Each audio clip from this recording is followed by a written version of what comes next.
am getting ready for the day. I still have a bit of a cold, so please bear with me. But I wanted to tell you guys this story time because it's been on my mind. I just got out the shower and brushed my teeth and all of that, so just getting done. Nothing crazy happening today. But yeah, let's get into it. Don't mind the bed, we're busy bedding. Anyway, I got my nails done. They look so cute. I'm so happy with how they turned out. But I want to tell you guys this crazy story of something that happened to us last month, in the beginning of last month. So basically in the beginning of June, Marco's uncle and his aunt were still here. It was before the function for my in-laws, if you saw that. Anyway, and I'm standing in the kitchen, and I was on the phone with my best friend. I don't even remember what we were talking about. Anyway, and next minute a bird flies right into the window in the lounge, like facing me. I'm like, oh my god. Now this is not uncommon, so kind of just was like looked if it flew off or not, and then we're like okay, that was random. And then as Mark is about to go out to smoke, he looks down and he says, look here, and this bird is literally standing by the glass door, and he's like looking in at us, and it is a ringneck parrot. So I'll put a picture in of what they look like. This is not specifically him, but this is what those parrots look like, right? They're very common as pets and all of that, but in any case, so now I go outside and I look at this bird, and I can see that like he's hurt his leg because he was kind of like dragging it behind him. So I go and I like pick him up because I've had birds before, so I kind of know how to handle them. And also my dad had birds not too long ago, and also my best friend has a whole bunch of parrots, right? So I pick this bird up gently and I bring him inside, and he's freaking out and he's like biting me, and like you can see he was not happy, but we could see that he was really hurt.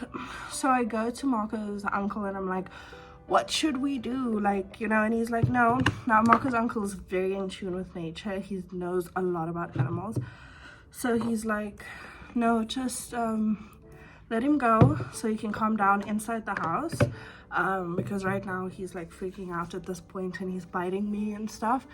And so I let him go, and he flies directly towards the front door because we have a lot of glass there, and can see he's like really upset. So we just kind of like leave him, and he like kind of calms down, but he like is sitting on this ledge by the front door.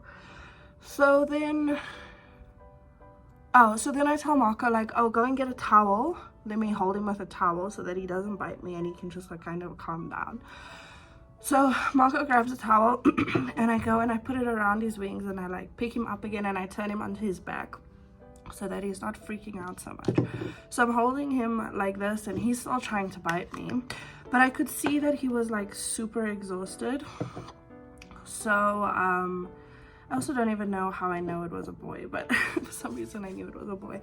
So then at this point, I've already decided like I am going to keep this bird. Like, he is so beautiful.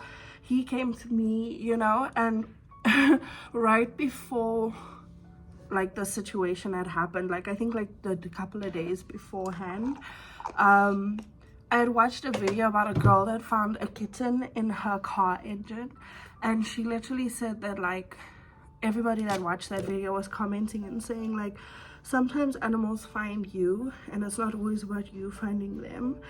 And that's kind of how I felt about this bird. I was like, no, this bird came to me, I'm keeping him. So like, for those of you that don't know, like we don't have any pets.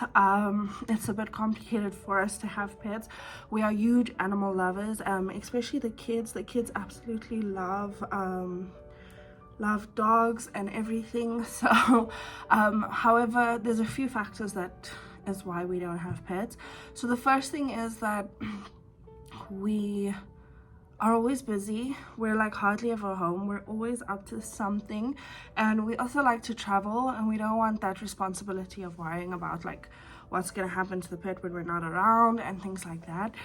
The other thing is the kids are still young, so I feel like they don't have a concept of responsibility for like a living thing just yet. So excuse me, so there's no rush for us to get a pet in that regard.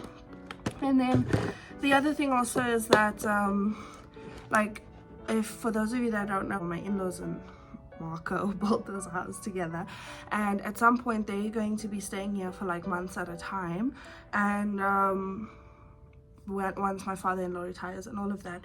And so my mother-in-law is very allergic to animals, so that's another factor to consider. And then like also my father-in-law is not like a big animal person, like, so obviously there's a lot of like people to consider and a lot of circumstances and situations to consider. You don't just like dive into like getting a pet. Anyway, so then yeah, but then when I saw this bird, I immediately was like, no, I'm sure like they'll be okay, like we can keep this bird, like it's, you know. And I found my mother-in-law and she's like, oh my goodness, like yes, like let's keep him, the kids will love him. So yeah, so then I tell Marco, like, so Marco at this point is like, no, we're not keeping this bird, like there's no way we're gonna have a pet right now and all of that. The kids were already at school at this point, so they didn't even know what was going on. So then I say, well, so then Marco's uncle says, no, but regardless, like if this bird's leg is broken, he's not gonna live very long.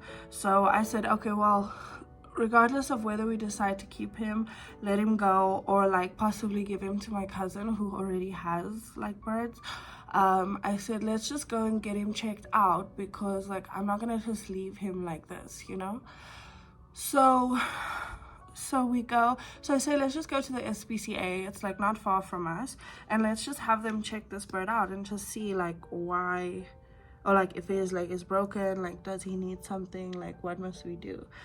So as we're driving to the SPCA, I'm like reciting names to this bird, and I'm literally like saying all these names and seeing like what he reacts to, and he ends up reacting to the name Marshall, which is from Paw Patrol. If you have kids, you'll know. And so I'm like, okay, his name is Marshall, like I've already decided. Anyway, so then we end up getting to the SPCA, and we get out and we walk in, and there's just a bunch of like loose cats everywhere, like 5 cats. And I'm just like stressing. I'm like, oh my god, if one of these cats must jump up and like try and take this bird out of my hands, I'm gonna freak out. So I was like really panicking, but they were so chilled, they didn't even care like what I was doing. So the lady comes to us and she's like, how can she help? And we're like, no, this bird flew in the window, we want to get him checked out, blah, blah, blah, blah. And she's like, no, they don't have a vet on site. So we were like, okay. So they're like, yeah, but if we want to like give him up, like she can take him. So I'm like, no, I'm not giving him up, like what are you on about even, you know? So then so Marco's just like looking at me like, is this the woman I married? Like what the hell is going on? So then I tell Marco, like, let's go, there's a vet. I'm busy putting this Fry's charm that my mother-in-law gave me on my Pandora bracelet. So I'm like, let's go to there's a vet like not far from one of the supermarkets close to where we are. I said, let's go to that vet and just like get him checked out. Doesn't that look so cute? So I'm like, let's just go and get him checked out. Like I need that peace of mind to say that like he's gonna be okay. Like I can't just leave him like this. Anyway, so we get to that vet, and I ask the lady, like I tell her what's happened, and I ask her, see, there it is. Yeah, so I ask her like, what is, oh, like how much does it cost, like can you just check out this bird? And she's like, no, it's gonna cost 250 rand. So at this point, like, I had already spent Marco's money in my head because I hadn't gotten paid yet. So I was just like, yes, we'll do it. So she comes and she looks at the bird, the lady at the reception, and she's like, this bird is too calm to be a wild bird. Like, I'm sure this is somebody's pet. Like, this was like discouraging me. I'm like, no, I'm gonna keep him, you know. And so she's like, okay, just fill out this documentation, and then she's like, does he have a name? And I'm like, yes, his name is Marshall. And she looks at Marco and she's like, she's already named him, so you should just accept that you have a new bird. Marco's like, no. Anyway, we go to this room at the back, and they send the vet in, and the vet comes and she's like, what's going on? And we're explaining the situation, and she looks at the bird and she's like, okay, I don't think this bird is someone's pet. I definitely think it's wild. It looks wild, like it doesn't look like it's been tamed. She's gonna take it to the back and check on it.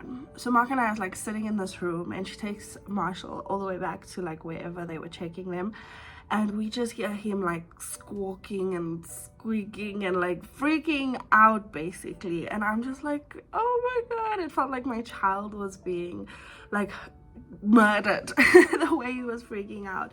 So she comes back and she's like, okay, so here's the deal. I don't think his leg is broken. I can't feel like where it's broken or if it's dislocated. We're gonna have to do x-rays. But she says, however, if it is dislocated or broken, like there's a possibility we might not be able to do anything about it here. You'd have to take him to a specialist and all of that. And now Marco's looking at me like, this wasn't even our bird like an hour ago, like, you know, we're not doing that. So I'm just like, oh god, okay. So I say, how much is the x-ray? So she's like, no, it's like 200 rand, so, or 300 rand. And we're like, okay, like, do the x-rays, let's just see what the situation is. So she leaves with him again, and we're sitting there and we're like waiting. We can hear him freaking out, and she comes back and she just has this look on her face, right? And we're just like, what is going on? So I'm like, is it broken? And she's like, no, however, like, it's not good news. So I'm like, so now we're like, what's going on? So she's like, no, he has cancer. So we're like, I'm sorry, what? Like, you're joking, right? And she's like, no, he has cancer in his hip and it's really bad. Like, I want to show you guys. So I'm like, what do you mean the bird has cancer? Like, can birds get cancer? Like, what?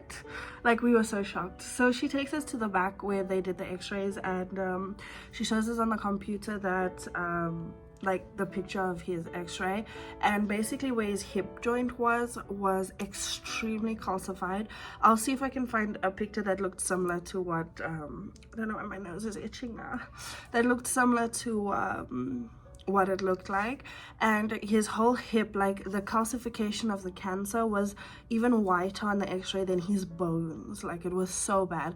And she was like, no, he's definitely been living with this for like many years, and he's in a lot of pain. So like Marco and I start getting like teary-eyed. Like, we got so attached to this bird in such a short period, and now like we don't know what to do. So she takes us back to the room, and I'm like, so what do we do now? Like, do we take him home and like let him live out his last days, or like do we let him go? Like, what should we do in this regard? And she looks at me and she says, this bird is in so much pain, and there's no way he's gonna live long like this, especially if you let him go. She says, my recommendation and the best thing you can do for the bird right now, for Marshall, is to like put him down. And I'm like, how can you ask me to do that? I was heartbroken. So she's like, so I'm like, okay, so how does that like work? Like, what does that cost? Because I mean, we've only now known this bird like short period, but I'm not gonna just leave him like this. So she's like, no, it's like 200 or 250 or something, 150 or something, I don't know. In any case, we're like, okay, if this is what's best for him, then like we're gonna do it. And then she's like, so then I say, can we just say goodbye first, like, you know? So she's like, of course. So she takes us back to the room, and she goes and she brings him and she gives us like a moment with him, and I'm just like fighting back the tears. He had gotten so calm with me and so used to me like like this was all meant to be. I don't know how to explain it. It's the strangest thing we've ever experienced. In any case, we say goodbye to him, we rub him. He seemed so at peace at that point that like we knew we were doing the right thing. So she took him back, and she said they put him to sleep basically, and then they cremate him. But it's like a communal cremation. It's not like if you want the ashes, it costs like a lot of money. So we were like, no, as long as he's like not in pain anymore, it's like it's okay. We couldn't actually afford to do more than what we had already done. In any case, so then my heart is still very sore about this, if you can tell. So then she comes and she takes him, and she's like, no, you guys can go and go pay, like, you know, we said our goodbyes. Now when I got to the till, like back to the reception to pay, like I just started bawling. Like I'm like literally telling this girl, like, I don't know why I'm crying, like I just met this bird, but I could not stop crying. She's like, no, it's because you have a soft heart, you're a good person. And I'm just like crying there. She's giving me tissues. I'm like ugly crying, like my heart was so sore. And she's like, no, but you did the right thing, and like, you know. And then we went home, and we had to tell everyone, because at this point I had already started making plans to get a cage for my best friend, to get like Marco's mom and them already knew about it. They were like, yeah, keep the bird. The uncle and everyone was gonna help us. Like we were gonna keep this bird. Like I was so excited for him to meet the kids and everything. And yeah, so it was really, really heartbreaking. I was crushed. But I do still feel like he did come to us for a reason, and whether that was to just put him out of his misery, like that's what we did. And I do feel like I had a sense of duty, and I fulfilled that. It does make me feel though like I definitely have more love to give, and like the day that we do get a pet, I know that we will be fully ready for it. But for now, yeah, it's enough loss for 2023. Like I can't do this anymore. But in any case, that's the story of Marshall. So yeah, it is what it is. We learned something new. We found out birds can get cancer, and if an animal does find you, like try and follow your instincts to see like why it came to you and what it needs. But yeah, that's something crazy that happened to us this year. So I hope you guys enjoyed that little bit of a story time while I got ready. Nothing crazy. It's a chill day, work day. But that's it for this story time. So I will see you guys in my next video. Goodbye.